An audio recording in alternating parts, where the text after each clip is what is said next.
Hello there, Capricorns. Welcome to your weekly reading. So the first six cards deal with your love life, and five cards deal with your love life, and the bottom five cards deal more with the general energy, work, money, finances, family, and things like that. First of all, let's talk about the first row.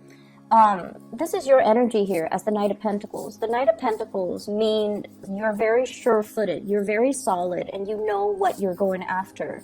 This is also making promises, making an offer, making some type of gesture towards another person, okay? And the person that you're dealing with here, the King of Cups, this can be a water sign, Sun, Moon, or Rising, Pisces, Cancer, Scorpio. This is somebody who's very old and wise. They don't have to be physically older than you, but they are very sure about what they want. Their emotions are very stable.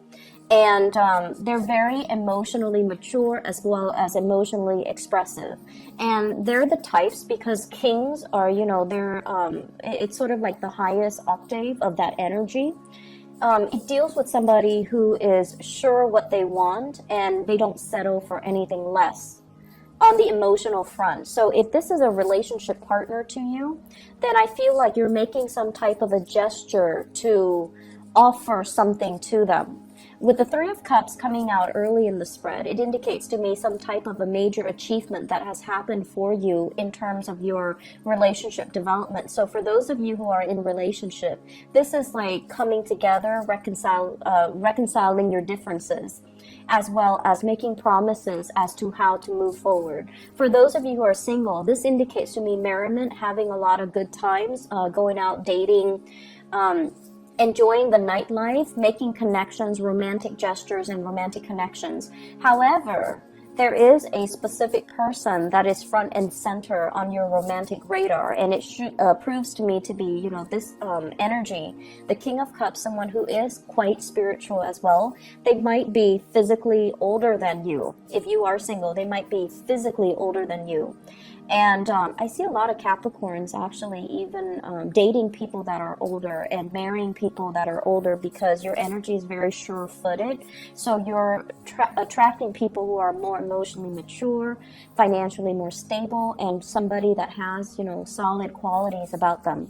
So there is somebody that you're interested in here, and I feel like go ahead and make this gesture to this person. The fact that they're not facing you might mean that they're looking elsewhere. Don't leave them waiting for too long. Don't leave them in the dark about how you feel about them. So if there are feelings that you need to express, don't be this slow-moving knight. Make a gesture. Otherwise, they might be leaving. Some of you might be dating somebody that you're meeting in transit. So like, they're here today for a business trip or for a vacation or something, and you cross paths and you really like them, and you might cross paths in some type of a, hanging out type of an environment, going out to drink, going out to dance, things like that. And you might cross paths with them, but then they're, on the way out. So if this is somebody that you feel you have a very strong connection to, go ahead and make that gesture for them, okay? Or towards them. And if this is a relationship partner, this is somebody who's really focused on their future expansion. They're thinking about, what else is out there for me in terms of life, in terms of career, in terms of professional development. I don't feel like they're looking for greener pastures or they're looking for other people to date. I feel like they're not 100% settled where they are, and they're looking at big moves. They're looking at, major career changes even. And so their focus really isn't on love and relationships and being bogged down to unhealthy relationships. They're really itching to move, and they're also saying, are you going to take this next step with me? If you're not, then, I'm going to have to pick up and go. And so you have some big discussions with your relationship partners that are coming through. What is our next big plan? Are we moving in together? Are we buying a property? Are our career paths lining up so that we can start this new endeavor together? And so with the Nine of Wands, this indicates to me, it's sort of like, you don't need to be defensive anymore. You don't need to, have your walls up. The walls are definitely coming down because you're going to have some heartfelt conversation with the people that you like, or the people that you're dating, or the person that you're dating exclusively. The walls are coming down. You're going to have open channels of communication, and you're going to feel that they mean what they say, and not take things personally, like it has nothing to do with you. I'm looking at, future expansion opportunity. So if you're not on board with me, then I'm going to have to, cut my losses. So it has nothing to do with the way that they feel about you. I feel like they're just telling you, you kind of need to step up a little bit. You kind of need to make a move. This is the slowest moving knight in the deck. Okay, slowest moving knight in the deck.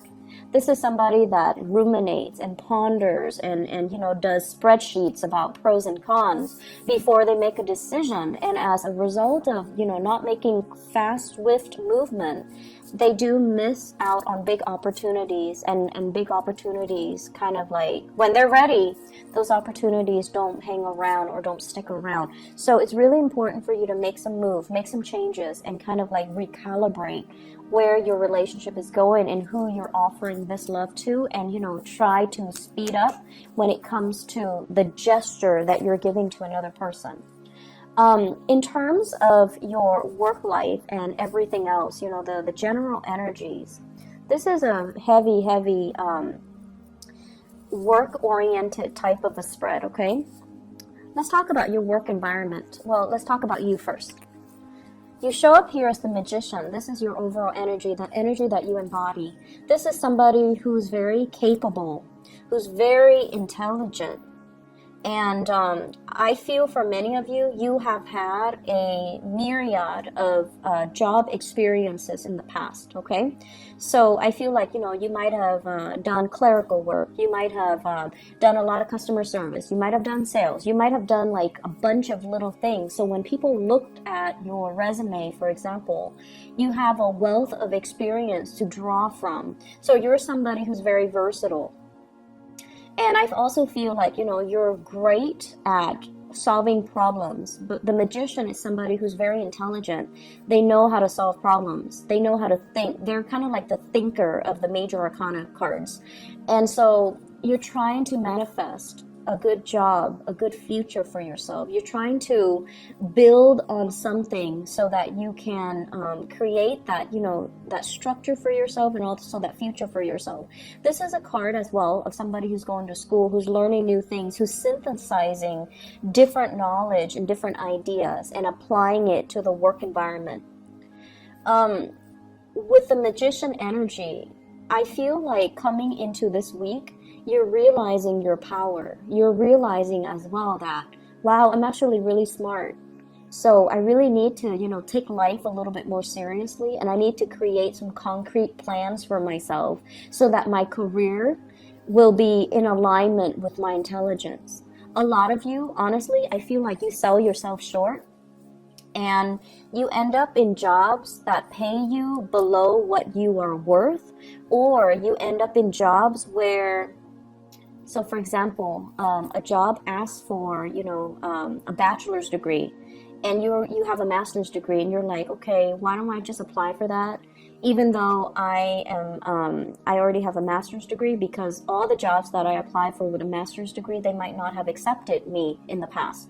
So it's like settling. It's like aiming a little bit lower than what you are capable of, because many of you are so big on personal responsibilities that you don't want to be the weak link. You don't want to take on more than you can handle, and especially you want to build knowledge and work from the ground up. So to you, it's like one day I'll get up there, one day I'll be on top of that career ladder. But for right now, I want to work on the foundation. And some of you sell yourself short, and you end up in jobs that don't really appreciate you, or jobs that are beneath your pay grade, or even beneath your educational level, or beneath your experience level, because you feel like it's safer here, okay? In the current work situation, despite all of your capabilities, despite all the work that you're doing, I feel like you're not being adequately compensated, okay? If you feel like it's not fair, come to the person, whoever is in charge, and just tell them, wait a minute, I'm doing a lot of work. I'm doing work enough for like 2 or 3 people. You need to pay me more. This is a big month for you guys overall to kind of, I feel like demand what you're worth, okay? And realize what you're worth. It comes with the realization, realizing what you're worth and not settling for anything less where people are giving you, you know, bits and scraps. The place that you're at, working right now, with the 9 of Cups, it feels comfortable. It's an environment where you know exactly what you're doing, so the work flows very naturally. But I also feel like you're a little bit too comfortable where you are, and you justify the comfort, you know, by, you justify this type of injustice by saying, oh, I'm happy where I am, I'm comfortable, I don't really need to move. And for earth signs, it takes a lot of major upheavals for you guys to move. And I feel this is where you're at. But when you move, we have the world opening up for you. This is sort of like looking at a situation for what it is, devising a plan for yourself so that you can have, you know, plan B, plan C, plan D, so that you know that there are more opportunities out there. So this is good, but this is better. So with the advice here, with the Queen of Wands, this is telling you, this can be a person in the work environment that can really help you achieve this period of greatness, okay? So they're linked up here with the World, which indicates to me that they're very career-oriented. They're always scanning the horizon for new talent, new people, new opportunities. And they're not somebody that keep themselves stuck in a rut. If they're unhappy with something, they will voice it and they will verbalize it. This is somebody that can prove to be an ally to you. Additionally, if this is an energy that the universe is telling you, you know, don't just sit there and think about it. Act on it, because the Wands energy deals heavily with the ability to put plans into action. So don't keep yourself stuck because it's comfortable. Make a move so that you can improve overall the quality of your life by putting yourself in a place that is a perfect fit, where you're not settling for, you know, bits and scraps, where you just don't feel comfortable, where you are feeling challenged as well. Okay, opposition is not always bad. It always teaches us new things about ourselves, and it forces us to be quick on our toes. It forces us to learn new skills so that we can expand our resume, we can expand our skill set so that we can learn. Okay, I hope the reading has been helpful for you. I'll try to be back for the next week's reading. Okay, take care of yourself, Capricorns. I know that this past week, overall, this past few months has been a little bit rough for many of you. You're dealing with your Saturn transit right now, and you know, it's going to be there for the next 2 years. So I just hope that, you know, you guys can get yourself to this point where you kind of realize what your strengths and your weaknesses are, and realize how much power of manifestation you have, so you don't settle for situations that give you less than you deserve. Okay, I wish you all the very best. Take care. Bye-bye.